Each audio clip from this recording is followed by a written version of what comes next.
Hello everyone, and welcome to this, our first edition of the all-new Miles College Sports Machine. I'm your host, Rick Owens. Here at MCSM, we'll be informing you on the world of sports as it happens here at the campus. Our focus is to keep you up to date on the athletic programs here at Miles, such as basketball, baseball, volleyball, track and field, and of course, Golden Bears football will be the focus of this and future editions.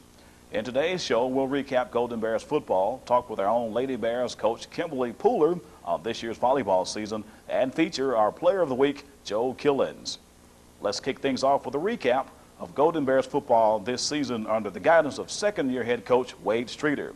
Now, Coach Streeter, in just a short period, has managed to keep this year's team alive and kicking while fighting through a challenging schedule that would give a veteran coach headaches. The Golden Bears opened the season against the Alabama State Hornets in the A.G. Gaston Labor Day Classic out at Legion Field. The capacity crowd was on hand as Miles struck first with an impressive drive. The Golden Bears went on to score 16 points, but came up just a little short by the final score of 26-16. Then they traveled over to Albany, Georgia to square off against the Albany State Golden Rams.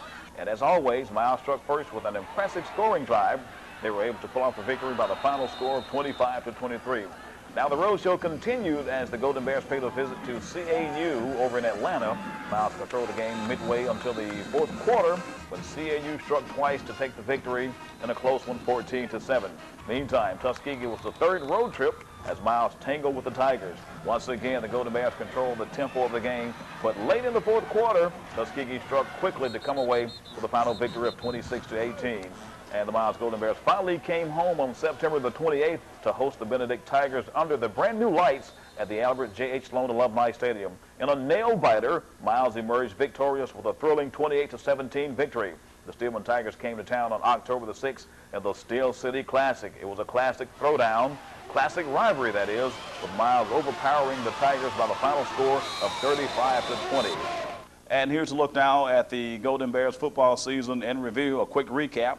The Golden Bears tackled Alabama State but came up short by the final score of 26-16. Went over to Albany State and managed to pull off the victory with the final score of 25-19. The CAU Panthers were up next, and Miles came up short on that one by the score of 14-7. And the Golden Bears then traveled over to Tuskegee and tangled with the Tigers but came up short once again by the final score of 26-16. Back at home here at Sloan Alumni Stadium, the Golden Bears pulled out a nail-biter with the final score of 28-27 over Benedict College.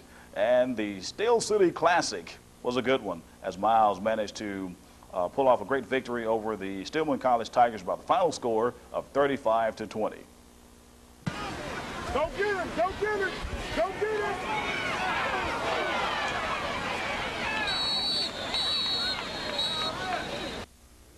When the sun rises at Miles College, our students and faculty welcome a new day with a renewed spirit of personal growth and physical development. With the largest enrollment in college history, we offer a quality education within a family learning environment. When the sun sets, our commitment continues for those who want to further their education. Day or night, Miles College, a quality education for almost a century.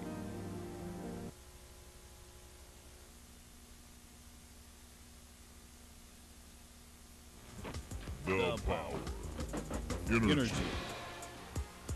excitement of the machine. 140 synchronized parts. One mission to blow you away.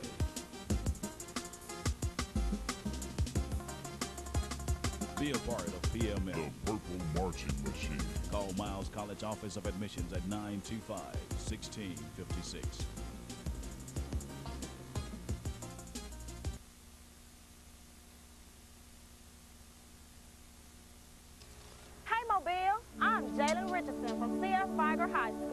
Welcome to Miles College, my college. Historic Miles College in Birmingham is home to over 50 Wolves, Rattlers, Lions, and Leopards. And we're making a difference in the classroom and on the field, representing Mobile to the fullest. If you're looking for a quality education within an exciting family learning environment, then Miles College is your college. Miles College, my college.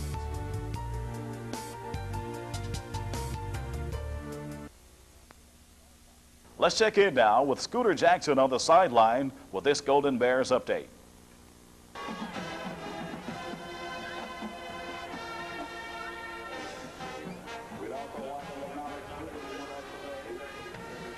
This year's homecoming was a truly memorable event. The homecoming halftime show began with a tribute to former Miss Miles. The moment of truth came at 3 p.m. as the Golden Bears squared off against the Thoroughbreds at Albert J.H. Sloan Alumni Stadium. The stands were filled to capacity to witness this SIAC gridiron matchup. Miles jumped out to an early 17-7 lead just before the half.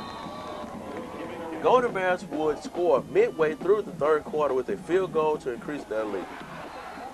Kentucky State University made the game interesting when they scored on a field goal and a touchdown to make the score 20-17 in favor of Miles. But the Golden Bears would not be denied the homecoming victory as they put up 19 second-half points to walk away with the victory by the final score of 39-17. This year's homecoming was truly sweet indeed. Now, back to Rick Owens and Coach Streeter in the studio. And hello, everyone, and welcome into this, the first edition of the Miles College Sports Machine. I'm your host, Rick Owens, and in the studio with us right now, we have none other than the head football coach for the Miles College Golden Bears, Coach Wade Streeter. Coach, welcome to the show. Thank you for having me on. Coach, we've had a pretty good season in some respects. Right now, we're right at the 500 mark, and just give us your perspective on how the season has progressed thus far. Of course, being 5-5, it hadn't progressed as much as I think it should. But we're content where we are. We really feel like we should be 8-2 or 7-3 at worst right now. But we'll take those victories anyway. I mean, 5 games is the most we've won in a while, with the exception of the '96 season. I think in the last 34 years, we've never won more than 4 ball games. So we feel good where we are right now, and still feel like we got some ways to go, but we're making positive strides. So you got to feel good about what's happening.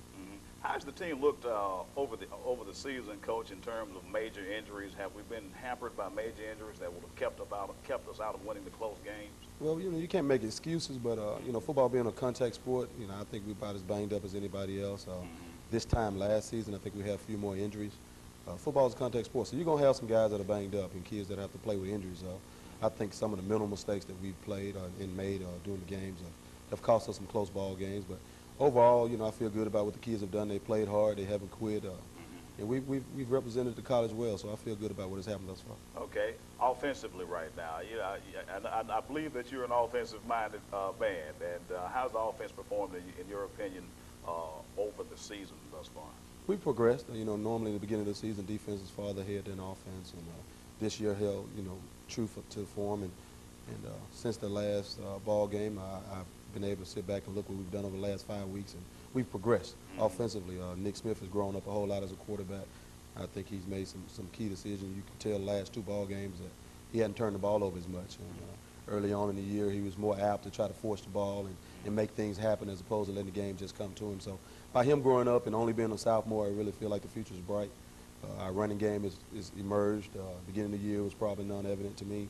And we were depending more on the pass, and our running backs with the key injuries that we had early with Ramon McLemore and Elliott Webster, by the other young guys stepping up in Tara's car and Tyrone Coleman, it gave us a chance to see some other kids be able to make plays for us. So we feel good about it, and we had some big holes and big shoes to fill in our offensive line, and we were able to do that. So I think the future's bright. We only have one senior on the offensive side of the ball, and we look forward to next year. Okay, now let's stick on the offense just a little bit. Let's go back to the offensive line now. How do you think they've graded out throughout the season? We haven't given up. We're first in the conference as far as giving up sacks. Our offensive line hadn't given up many this year. Nick has had to scramble some, but that's understandable. But as far as blocking and the things we've asked them to do with the amount of time that they've been together as a unit, I think they've done a tremendous job. We lost Jeremiah Williams from last year, and we lost our starting left tackle to grades, and we felt like we had some big shoes to fill. We didn't get Lavelle Willis back until the 3rd ball game. He was out with appendix injury, so I think the young kids that have played have done a tremendous job, and we expect with Marvin Irvin being the anchor of our offensive line at the center position, and Lavelle Willis, hopefully we'll have 2 guys that will end up all conference. Now the bulk of that offensive line is coming back next year, all things being equal, right? Right. Reginald Giles will be the only person. We moved Reginald from the defensive side of the ball to right tackle. Right. He's done a fairly decent job. He's made offensive lineman of the week on 2 occasions, and he was a pleasant surprise, especially when you're talking about the beginning of the season and throwing him into the fire. because it's a little bit different, you know, playing defensive line as opposed to playing offensive line. Scheme. Right, you know, just cutting and going on the defensive side of the ball. On offense is more scheme, but he's done a good job for us, and I think it's been change is always hard for us to accept, and he did, and he took it on the chin and did exactly what we asked him to do as far as come to the other side of the ball. Well, that offensive line looks good size-wise. What's the average weight there going across that offensive line? We average about 6'4", probably about 310 as far as weight is concerned. But if you look at them, we don't have the real big guys anymore. We've gone now probably to more of the more lean guys, more solid guys, and it has helped us out a whole lot, especially when you go. We played 2 Division I AA teams. You know, we opened up with Alabama State, and then this past week we played Southern. So we're playing those 2 teams. You definitely got to have some guys to go to depth-wise, and I think with us having 8 or 9 guys on the offensive line has helped us tremendously. Right. And we spoke about your young quarterback, Nick Smith, earlier. Now, interestingly enough, Nick has not played that much football here for being in college, has he not? Yeah, I definitely. I mean, you hit it nail dead on the head. Nick played high school football. He played tight end all the way up to his junior year. His senior year, he played a little bit quarterback. I think he split time with another kid that ended up signing with the University of Tulane. And out of high school, Nick ended up playing junior college baseball. So he hadn't played much football. Last year, he started 2 ball games and had came in and appeared in 7 ball games. But we mostly looked to Marcus Tyree as far as our quarterback. And this year, he's been in just about every ball game. And one of the top quarterbacks in the conference, if not the top quarterback, despite of the fact that he's turned the ball over several times as far as interceptions are concerned. But, the future is only bright. I think he can only get better. Right. And that's what I'm telling him is as far as a player, as long as he can continue to improve, he has the tools. He has the size. He has a strong arm. So those things you can't teach. And I just think he's only going to get better. Right. And he's certainly an imposing figure on the field, and it's still amazing to me for a player to come in with that limited amount of game experience. He looks the part, and he's growing into the part. Still a lot more growing to go, but if he's around with us next year, he should be seasoned like a good Sunday dinner, because he's had a lot of game experience, and I think you'll be expecting some great things from Nick, because he certainly has the natural raw ability to lead this team, the Golden Bear team, to some great victories coming up. Definitely. Opposing players and coaches alike, they both look at him and they have to get ready to play him, because he can hurt you if you take it for granted. Prime example of him. It's been several times this year that he's made some remarkable passes. In a tight situation where you expect for the ball not to be able to get in, and he sticks it in there, and he can pull the ball down and run. He's a mobile quarterback. He can move the pocket around. So there again, like I said, with playing time, and that's one thing that's different in college football as opposed to high school. The more games you play in, the better you're supposed to get, and I think he holds true to that fact. The fact that he hadn't played much high school. When you get a quarterback on this level, you expect for him to have just to bring a mount to the table, and he really wasn't that person because he didn't play that much in high school. Lack of experience. He didn't play his sophomore, junior, or senior year as far as quarterback. He only played 1 year. So, and being away from football, with it being a contact sport, you have to get your timing back. And I think he's gotten that, and he's gotten better as the season's progressed, and realized that he has to let the game come to him. And I only, like I said, the future's bright with our program with him at quarterback. Now, speaking of timing, I noticed that you periodically will let Nick run a couple of option plays, and is that something that you're going to keep going with for diversity? But he looks to me like he's a pure pocket passer now. Could you talk about that just a little bit? Yeah, he's definitely a pure pocket passer. We try to keep defenses off balance as far as formations are concerned. As far as the option, I flinch every time I let him run the option, because it's a chance for him to get hurt, even though he's a big quarterback. Exactly. And people take shots at you. Sure. But we have to do that to keep defense honest, because anytime you got a quarterback like that, they're going to put 8 or 9 people in the box, as many opportunities as they get. So we kind of try to spread the field and keep people off balance. It kind of takes away from our running game sometimes, because normally if we go into an I set or a 2-back set, normally they're going to walk an extra guy in the box. So, by having him in the pocket and being able to throw the ball, it presents a lot of opportunities for him. Exactly.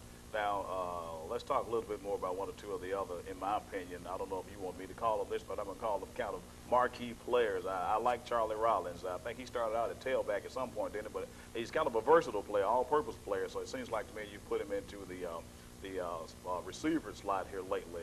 Talk about that a little bit. Charlie Rollins is a great addition to our program. Came in from Alabama State, had to sit out the first ball game because of transferring, and being able to get NCAA rules and regulations worked out. But he's been a tremendous impact to our program. He started off, he played quarterback in high school, played a little quarterback at Bama State, and ended up moving him to a receiver, flanker. He can pretty much play anywhere. He's our punt returner, he returns kickoffs. He's exciting. When he hits that crease. He can make things happen. He's a quick guy. He's more quick than he is fast, but he has game speed. So you know, it's kind of deceptive, and I think the thing that he can do that a lot of people can is make that first guy miss. And by him being able to do that, he's excited every time he touches the ball. You can look for great things. I tell you, just watching on the sidelines, or whenever I see him go back to receive on punt return, a kick return, I'm expecting him to break the game wide open. He has that kind of potential or ability to break the game wide open at any point in time. Yeah, definitely. And the good thing about it, he's only a junior, so he's going to have another year. So, right. Once we can build our offense around him, because we got to get the ball in his hand. He has to have more touches than he has now because he's a playmaker.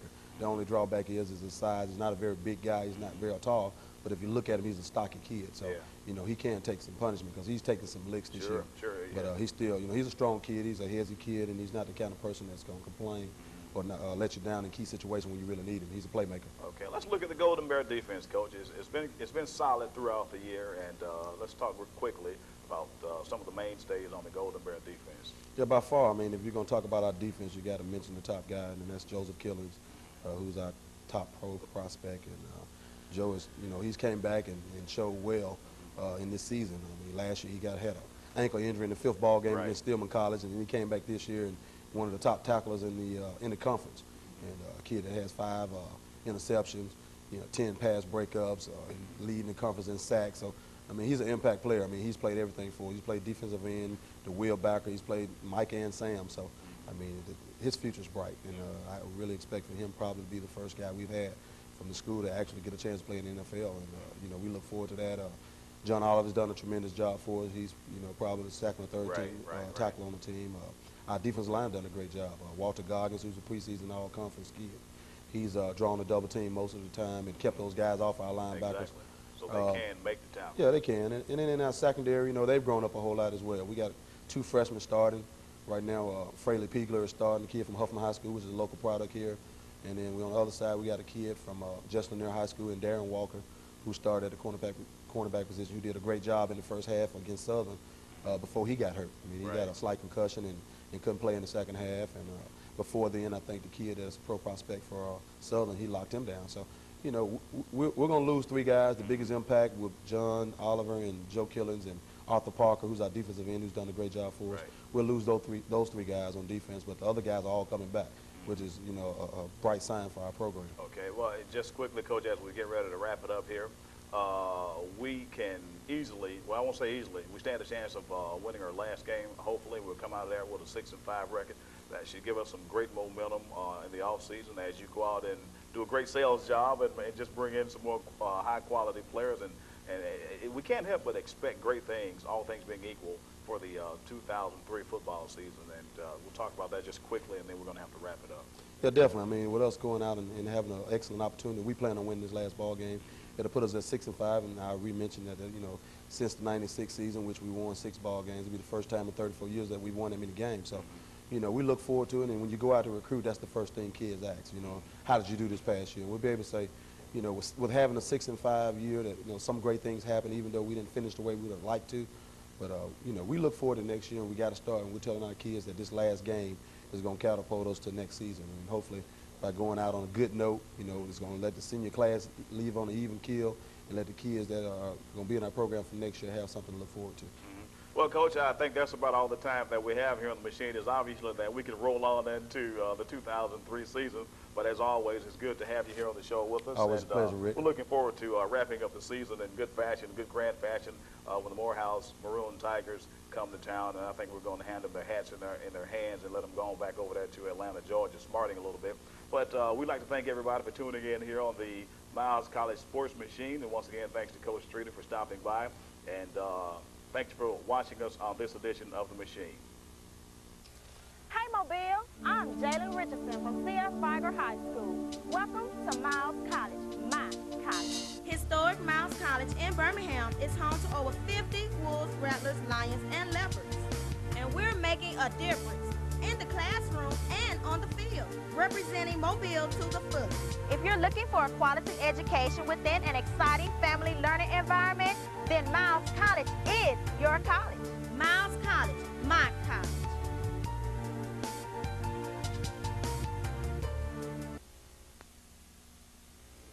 When the sun rises at Miles College, our students and faculty welcome a new day with a renewed spirit of personal growth and physical development. With the largest enrollment in college history, we offer a quality education within a family learning environment. When the sun sets, our commitment continues for those who want to further their education. Day or night, Miles College, a quality education for almost a century.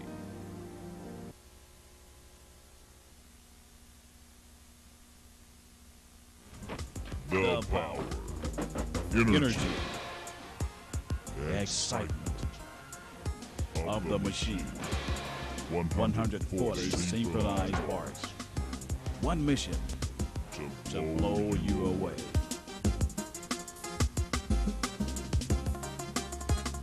Be a part of PMM. the purple marching machine. Call Miles College Office of Admissions at 925-1656.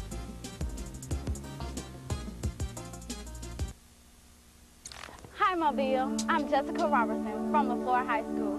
Welcome to Miles College, my college. Miles College is home to over 50 rattlers, wolves, lions, and leopards. And we're making a difference in the classroom and on the field, representing Mobile to the fullest. If you're looking for a quality education within an exciting family learning environment, then Miles College is your college. Miles College, my college.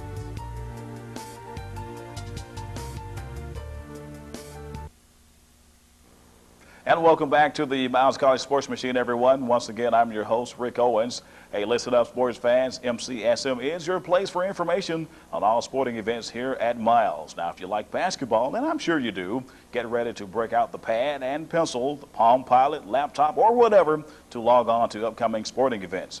Be sure to catch the Miles College Golden Bears baseball team at Stillman on February the 7th, and that game gets underway at high noon here at Miles, and again versus Alabama State on the 10th. We'll skip over to T-Town to play Russ College on February the 13th.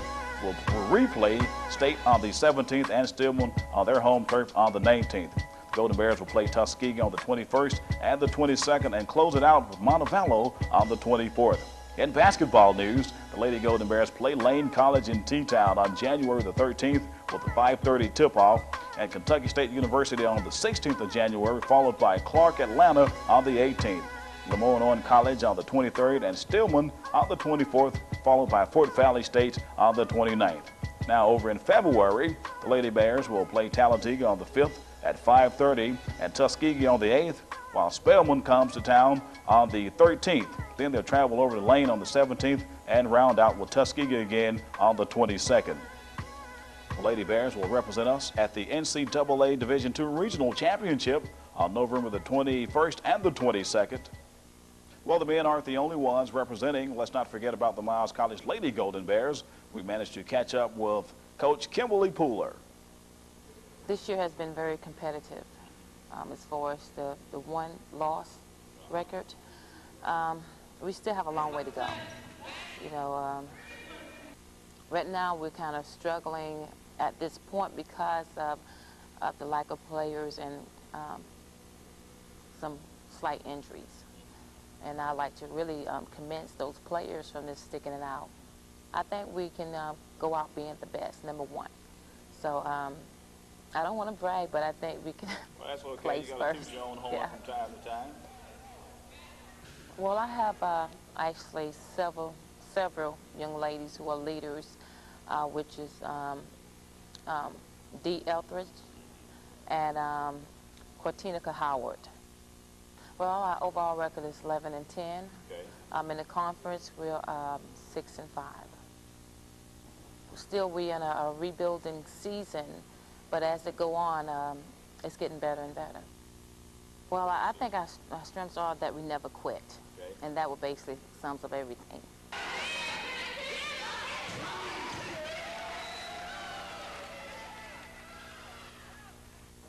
Next up is our Spotlight section, where we take a special look at a Miles athlete. Today we'll be shining our spotlight on Joe Killens. I started playing football when I was like 6. Started out on the 70-pounder in North Pratt. Started out playing running back, and my quarterback got too big, so I had to move to quarterback. Ran most of the quarterback sneak. Then later on in the years, I played just about everything in Little League. Went to high school, my freshman year in high school, I was in the band, played the trumpet. And I started playing football my sophomore year. Started out as an offensive tackle, guard, just a lineman, because I was on the chubby side. Then I got with Coach Drake the following year. He made me into a linebacker. I had a pretty good work ethic too. Worked out hard. That's what it takes. Me and the other upcoming seniors ran for the scouts, took a little test. I ran pretty good, ran a 4.6, but that's pretty good at the linebacker spot. So since then, scouts have been coming every week. Giants, Chiefs, Bears, Saints, about 20. Right now I'm majoring in political science, hopefully to graduate in the summer. Now, mentally to prepare for a game, I meditate and pray. Think about my grandma who passed last year. I want my legacy here at Miles College to be the best linebacker to come through Miles College. Well, thanks everyone for joining the Miles College Sports Machine crew with our very first edition. Be sure to join us next time as we continue to bring you the latest and greatest in the world of sports coming from your own backyard. Once again, I'm Rick Owens reporting, and be sure to get out and catch a Miles College Golden Bears game.